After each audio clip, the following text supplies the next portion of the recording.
Andrew, hello.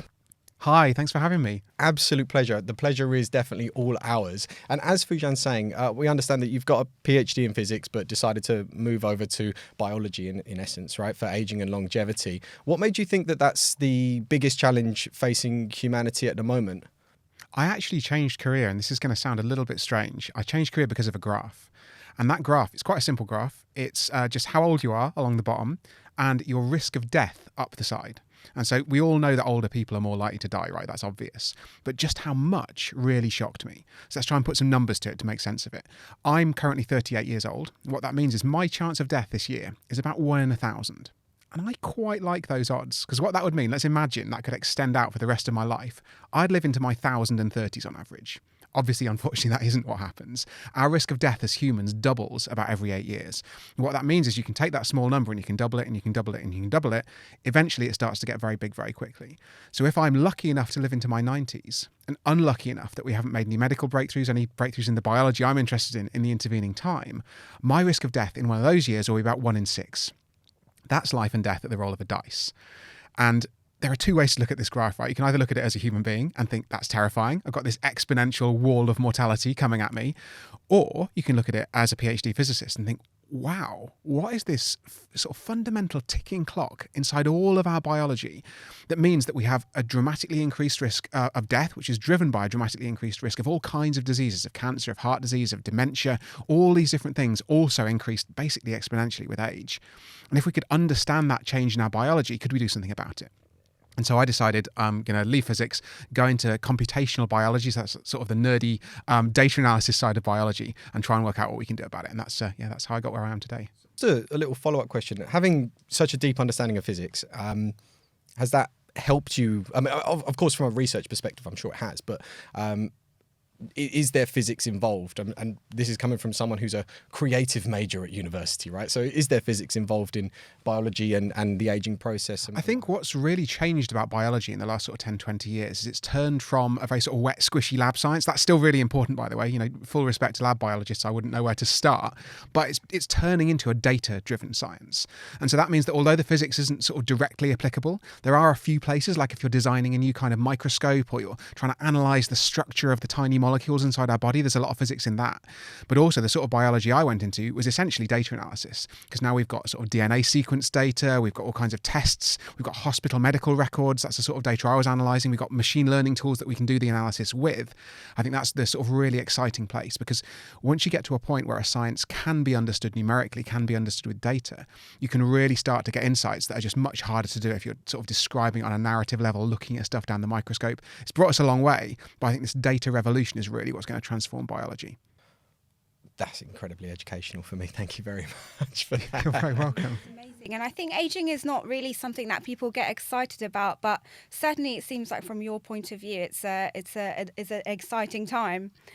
Where do you think that intersection is between physics and biology then? Yeah, so you might think that, you know, that was quite a depressing reason to change career. I found out there was this huge risk of death coming at me and everyone else on the planet. But actually what was really making me optimistic, so I was finishing up my PhD around 2011, and there had been a few really exciting breakthroughs. One of the ones that I think really showed me that this was something that was possible was in 2009, a paper came out and it showed for the first time that we could give a drug to a mouse, and we could actually wait until a mouse was really quite old to give it this drug, and we could essentially slow down the aging process and make them live longer, but also make them live healthier. So you weren't just dragging out the sort of frailty, the disease at the end of life. These mice were doing better as a result. This is a drug called Rapimisine, and we can talk a bit about that if you like. But this is just a really cool, exciting result. So the big picture is we've got a drug here. They gave it to mice that were aged about 20 months, and mice, obviously anyone who's ever had a pet mouse knows they do not live as long as human beings. They live, maybe 2 or 3 years in the lab. So you can give it to a mouse in sort of mousy middle age, frankly. This is 50, 60 years old in human terms, and you can still increase how long and how healthy they live. And so we've got this sort of combination of this huge health issue, the fact that our risk of death, our risk of disease is increasing, but we have this whole variety of new interventions, drugs, various other kinds of treatment that might be able to slow down that change. And that's just, really exciting as an idea. It definitely is exciting. I actually saw you talk about the same research study on, I think maybe Russell Howard and a few other places as well, and it really captured my interest in the field. Of course, I'm now working for a healthcare, a self-healthcare company as well, right? But it is actually incredible to think that I might live beyond the 80, 90 years. And that's an idea that I got also from your book, Ageless. If I hadn't read it, what can I expect? Tell some of our watchers at home what to expect from your book. I think the key insight actually is exactly like you say. I think a lot of us think we're going to live to 80 or 90, and that's just the norm. That's how it's always been. But actually, if you take a bit more of a historical perspective, that is a really new phenomenon that most people can expect to live to old age. Because if you go back into sort of the middle of the 19th century, so that's the 1800s, then what you find is that the life expectancy in most parts of the world, even in what we currently think of as the rich countries today, was about 30 or 40 years old. And so we've, in that intervening time, essentially doubled what it means to be human. So this 80 or 90, there's nothing magic about that figure. It's just, what current human life expectancy is. And what's really exciting, the reason I hope people pick up my book is that understanding some of this science shows you that we're on the cusp of a new longevity revolution. So getting from sort of 30 to 40 years of life expectancy up to 80, a huge component of that, especially early on, was things like infectious diseases. Because what that 30 or 40 years really masks is a couple of different things. The first thing is the huge toll of infant mortality. So a huge fraction of kids just didn't make it to the age of 20. It was basically tossing a coin whether you'd make it through your childhood and make it into early adulthood. And that's primarily because of infectious diseases. But of course, medical practices as well, right? We didn't know to disinfect instruments, etc. Right? Surely that's a massive impact. Yeah, I think it's remarkable. There's this, vaccines and antibiotics and sort of medicine is super important, but actually just the really basics of, making sure that sewage is kept separate from fresh water in towns and that sort of thing. This sort of combination of medical factors were what conspired to make childhood infectious disease and actually adulthood infectious disease as well just much, much less likely, much, much less deadly. And then maybe in the last sort of 50 years, we have started eating away a little bit at the sort of things that kill older people. So we've got much better cardiac care, for example, for heart disease. One of the things that really struck me when I was doing a bit of research for the book, CPR, so that's where you see this in TV films all the time, people like pumping the chest of someone else to try and restart their heart. That was invented in the 1960s. Like, can you believe how recent that is? Really? Given how fundamental it is. In fact, I was watching a German drama. I live in Germany. I'm trying to learn a bit of German, so we're watching some German TV. Set in 1929, and this girl's heart stopped, and a guy started giving her CPR, and I was like, darling, saying to my wife, this isn't actually historically accurate because CPR hadn't been invented in 1929. It's remarkable how recent a lot of these things. Cancer care has dramatically improved as well. A lot of these cancer drugs just simply didn't exist 50 years ago. So we have started to improve life expectancy for older people too. But I think the revolution we're really on the cusp of, and the reason I decided to write a book is that we're coming up with these medicines that don't just treat an individual disease. They don't just restart your heart if your heart stops, like CPR. They don't just potentially cure you of your cancer or get rid of your tumor. They can slow down the aging process that caused you to get the heart disease, that caused you to get the cancer in the first place. And so these are preventative medicines. That's the first exciting thing. They stop you getting ill in the first place. But also they could potentially treat all of these age-related conditions at once. So that's really interesting. In relation to the book again, you talk about the 10 hallmarks of aging, right? Can you give us a bit of a summary of that as well? I mean, you kind of already started to do that, right? And maybe unpack a few that you think are most relevant to us today. I think one thing that's really changed about our understanding of aging is that in the last 10, 20 years, we've started to drill down into what the causes of the aging process are. So what are the fundamental, the biological, the cellular, the biochemical mechanisms that cause us to go from having this 1 in 1,000 risk of death in youth to having obviously a much, much higher risk of death as we move through life.